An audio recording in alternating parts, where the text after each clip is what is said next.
Hi, I'm Dominique. I'm one of the co-founders of Elohim Guided by Light Sound Healing, which is our practitioner training. So today I'm going to talk about meeting your healer self voice, meeting the healing voice. Because once we've connected with our healer self, that part of us that has a real longing and ability to heal, then the healer self always needs a mode of expression. For some of us, it might be massage, others, but more often than not, the mode of by which the healer self expresses herself is the voice. It can be coaching, mentoring, singing, chanting, toning, poetry, inspiring, motivating. But the healer self, the soul self, expresses its intelligence so much of the time through the voice. So we know that the voice exists to communicate messages, but the soul itself has this longing to express itself through your voice. So in ancient times, one of the primary ways of healing was with the voice. Healing was a shape-shifting, transformational, spiritual technology tool, and it was always included in healing practices.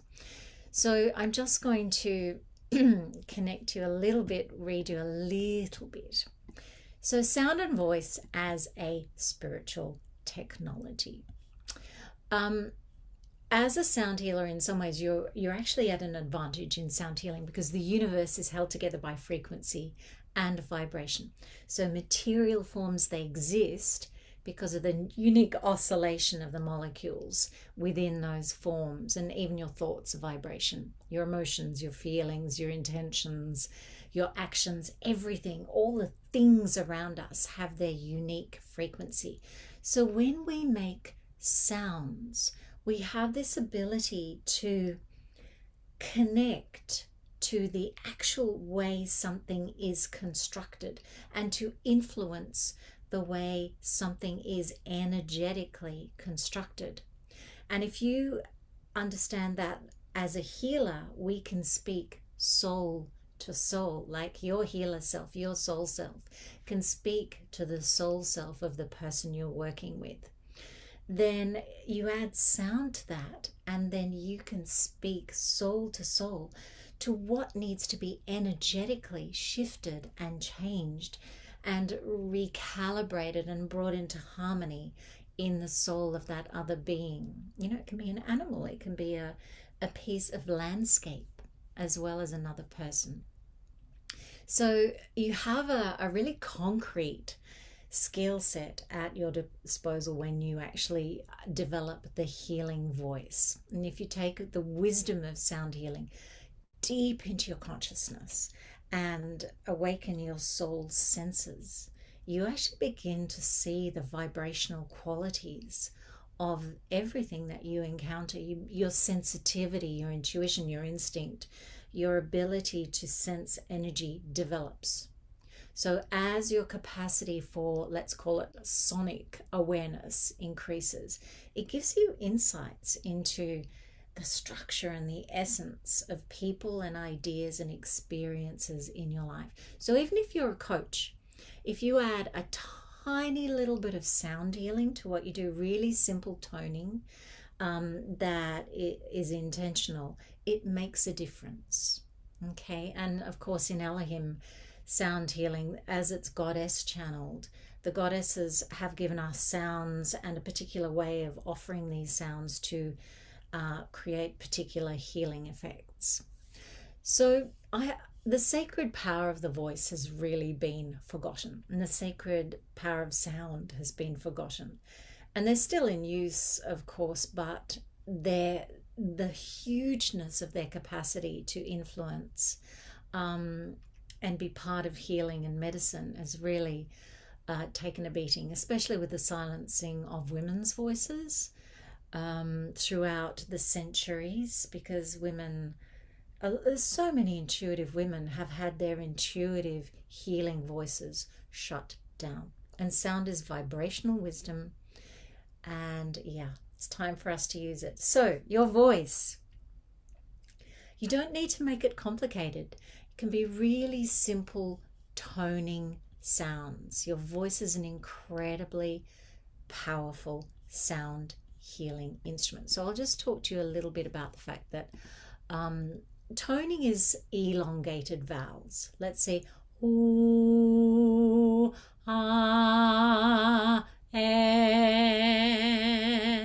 And Rudolf Steiner talks about the vowels carrying the feeling element, the soul feeling element of your expression.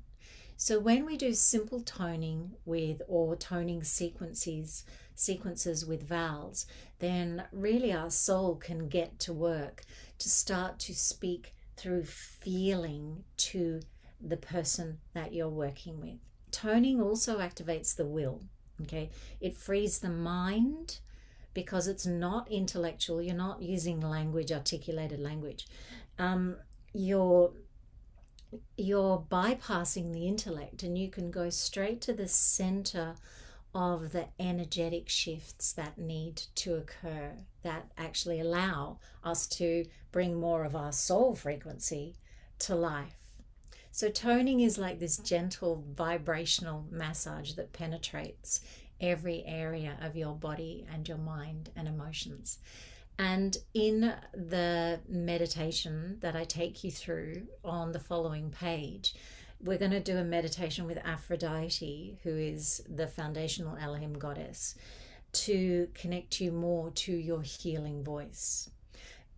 So many healers have this sort of impulse. So many coaches have this impulse to want to either sing or use their voice as part of their healing toolkit.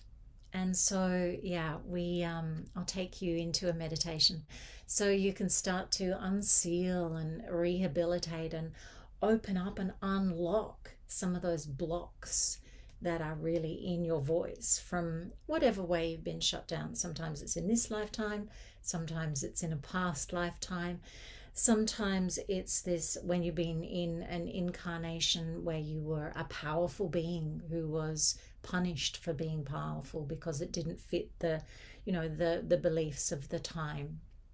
So every ancient spiritual text really introduces sound as a fundamental component in the creation of the universe.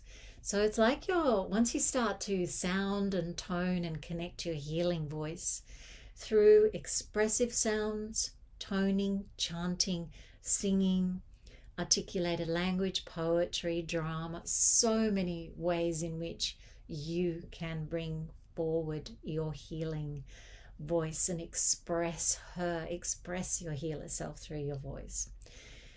Once you start to really connect to that voice and use it and feel confident about it, you become much more creative.